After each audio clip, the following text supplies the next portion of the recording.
Hi friends, welcome back to my channel. ഇന്ന് ഞാൻ നിങ്ങൾക്ക് പരിചയപ്പെടുത്തുന്നത് ഇതാ പുതിയൊരു എംബ്രോയിഡറി ത്രെഡാണിത്. Ribbon embroidery thread. ഇത് മാർക്കറ്റിൽ പല കളറിൽ നമുക്ക് അവൈലബിൾ ആണ്. നമ്മുടെ എംബ്രോയിഡറി ഡിസൈൻ അനുസരിച്ച് നമുക്ക് പല കളറിൽ വാങ്ങാം.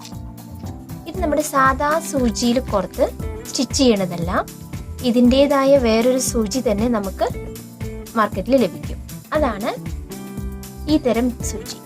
ഇതാണ് ബോട്ട്കിൻ സൂചി. ഇതിനെ ബോട്ട്കിൻ എന്നാണ് പറയുക. ഇതിന്റെ നിബ് എന്ന് പറയുന്നത് അധിക ഷാർപ്നെസ്സേ ഉണ്ടാവില്ല, ഇങ്ങനെ ഒരു പരുപരുത്ത മാതിരി ഉള്ളതായിരിക്കും. സാധാ നോർമലായിട്ടുള്ള സൂചിക്ക് എപ്പോഴും ഒരു കൂർപ്പായിരിക്കും തലപ്പത്തുണ്ടാവുക. ഇതിന് കൂർപ്പ് ഉണ്ടാവില്ല.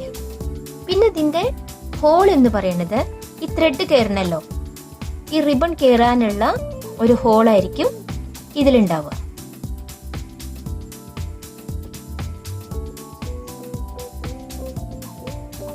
ഇങ്ങനെ വലിയൊരു ഹോളായിരിക്കും റിബൺ എംബ്രോയിഡറി സൂചി ചെയ്യാൻ പറ്റുന്ന ബോട്ട്കിന്റെ സൂചിക്കുള്ളത്. ഇങ്ങനെയാണ് ഇത് കോർക്കേണ്ടത്. അതിനുശേഷം ഇത് എങ്ങനെയാണ് കെട്ടിടേണ്ടത് എന്ന് ഞാൻ കാണിച്ചു തരാം. ആവശ്യാനുസരണം റിബൺ കട്ട് ചെയ്ത് മാറ്റുക. അതിനുശേഷം സാധാ എംബ്രോയിഡറി നൂല് കോർക്കുന്നത് പോലെ തന്നെ ഈ റിബൺ എംബ്രോയിഡറി ത്രെഡും ഈ സൂചിയിലൂടെ കോർത്തെടുക്കുക. ശേഷം അതിന്റെ മറ്റേ അറ്റം സാധാ കെട്ടിടുന്നത് പോലെ തന്നെ കെട്ടിടുക. ഇത് കുറച്ച് വലിയ ത്രെഡ് ആയതുകൊണ്ട് ഒരൊറ്റ വട്ടം കെട്ടിട്ടാൽ മതിയാവും. ഇതിനൊന്ന് ഇറുക്കി കൊടുക്കുക. ഇങ്ങനെ ഇരിക്കും. അതിനുശേഷം ഇതിന്റെ സൂചി ഇട്ട ഭാഗം അതിങ്ങനെ വരുന്നതിനെ വിട്ടാൽ സൂചി പുറത്തേക്ക് വരാൻ ചാൻസ് ഉണ്ട്. അപ്പം നമ്മൾ ഈ റിബണിന്റെ ഫ്രണ്ട് പാർട്ട് കുറച്ച് കയറ്റി ഇത്രേ വേണ്ടുള്ളൂ. ഇതിന്റെ ഫ്രണ്ട് പാർട്ട് എന്ന് പറയുന്ന ഭാഗം അതിന്റെ മിഡിലിൽ നോക്കി കുത്തി ഇങ്ങനെ കുത്തിയിറക്കുക.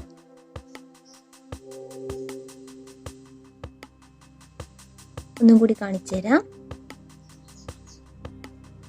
കുറച്ച് വീതിയിലെടുത്താലും കുഴപ്പമില്ല. ഇങ്ങനെ കുത്തിയെടുത്ത് നടുവിലായിട്ട് കുത്തുക. അല്ലെങ്കിൽ എന്താ വെച്ചാൽ ഈ ത്രെഡ് ഇങ്ങനെ പിന്നെ പോരാൻ ചാൻസ് ഉണ്ട്. അപ്പം നടുവിൽ കുത്തുക. അതിനുശേഷം ഇങ്ങനെ ഈ സൂചിനെ പുറത്തേക്ക് എടുത്ത് തള്ളി ഇങ്ങനെ ഈ ത്രെഡിന് അടിയിലേക്ക് വലിക്കുക. അപ്പോൾ ഇവിടെ ഒരു കെട്ടായിട്ട് കിടക്കും. അതിനുശേഷം സൂചിനെ ഇങ്ങനെ പിടിച്ച് ഈ നൂലിനെ ഇങ്ങനെ വലിക്കുക. അപ്പോൾ ഈ ഒരു അരികിൽ അതൊരു കെട്ടായിട്ട് അവിടെ കിടക്കുന്നതാണ്. ഇങ്ങനെയാണ് ബോട്ട്കിൻ സൂചിയിലേക്ക് റിബൺ എംബ്രോയിഡറി ത്രെഡ് കോർത്ത് കെട്ടിടുക. ഇനി ഇതിന് ശേഷം ഇങ്ങനെ വെച്ചാണ് നമ്മൾ എംബ്രോയിഡറി ചെയ്യേണ്ടത്. ഇപ്പോൾ കണ്ടില്ലേ, സൂചി അതിൽ ലോക്കായി. ഇനി അത് പുറത്തേക്ക് വരില്ല. ത്രെഡും അവിടെ ലോക്കായി.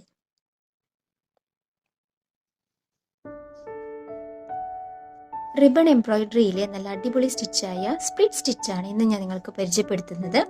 അതെങ്ങനെയാണ് ചെയ്യുന്നതെന്ന് നോക്കാം. ആദ്യം സൂചി ഉള്ളിൽ കുത്തിയെടുത്ത് മെല്ലെ വലിച്ചെടുക്കുക. വലിച്ച് പുറത്തെടുക്കുമ്പോൾ ഗ്ലേസിംഗ് ഭാഗമാണ് ഫ്രണ്ടിലേക്ക് വരേണ്ടത്, പിന്നെ പരുപരുത്ത ഭാഗം ഉള്ളിലേക്കും. അപ്പോൾ ഗ്ലേസിംഗ് ഭാഗം കാണത്തക്ക വിധത്തിൽ വേണം നമ്മൾ പുറത്തേക്ക് എടുക്കേണ്ടത്. അതിനുശേഷം ഈ സൂചി ആവശ്യത്തിന് നീളത്തിനനുസരിച്ച് വെച്ച് അതിന്റെ നടുഭാഗത്തായി കുത്തി ഇറക്കുക.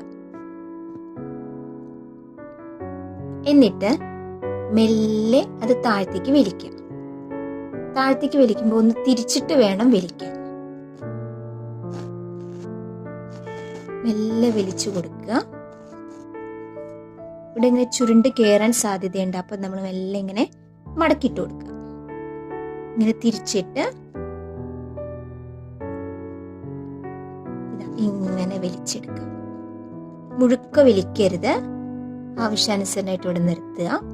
അതിന് അത്രേ വലിക്കാൻ പാടുള്ളൂ.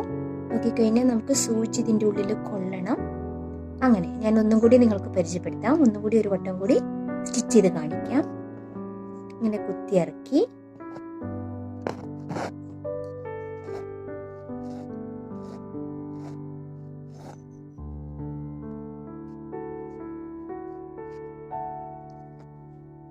ഗ്ലേസിംഗ് ഭാഗം മുൻപിൽ വരുന്ന മാതിരിയാക്കി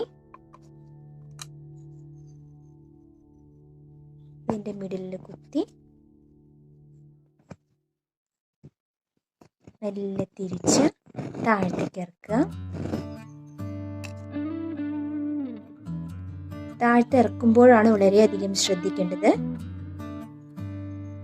റിബൺ മുഴുവനായിട്ടും വലിക്കരുത്.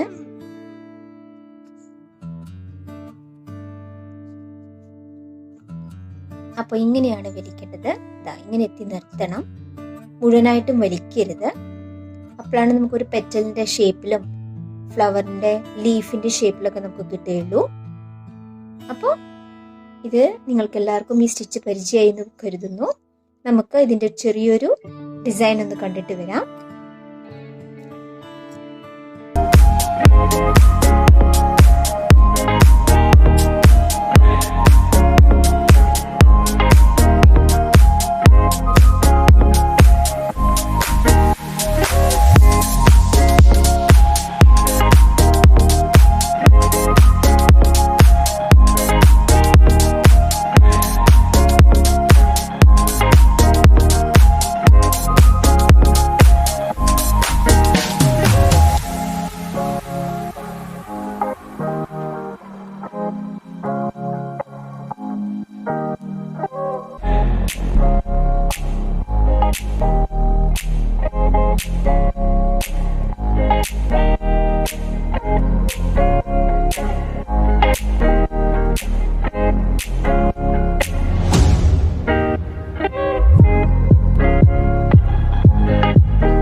അങ്ങനെ എൻ്റെ ഈ കൊച്ചു ഡിസൈൻ നിങ്ങൾക്ക് എല്ലാവർക്കും ഇഷ്ടമായി എന്ന് കരുതുന്നു.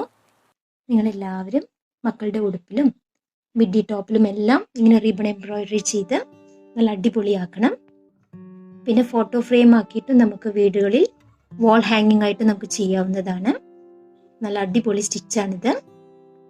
നല്ല ഗ്ലേസിങ്ങോട് കൂടിയുള്ള റിബൺ കൊണ്ട് നമുക്ക് പല വർക്കുകളും ചെയ്യാം. നിങ്ങളും ഇതുമാതിരി ട്രൈ ചെയ്യണം. നിങ്ങളുടെ വിലയേറിയ അഭിപ്രായങ്ങൾ അറിയിക്കണം. അങ്ങനെ എൻ്റെ വീഡിയോ ആദ്യം കാണണമെന്നുണ്ടെങ്കിൽ ലൈക്ക് ചെയ്യാനും സബ്സ്ക്രൈബ് ചെയ്യാനും ഷെയർ ചെയ്യാനും മറക്കരുത്. Thank you for watching.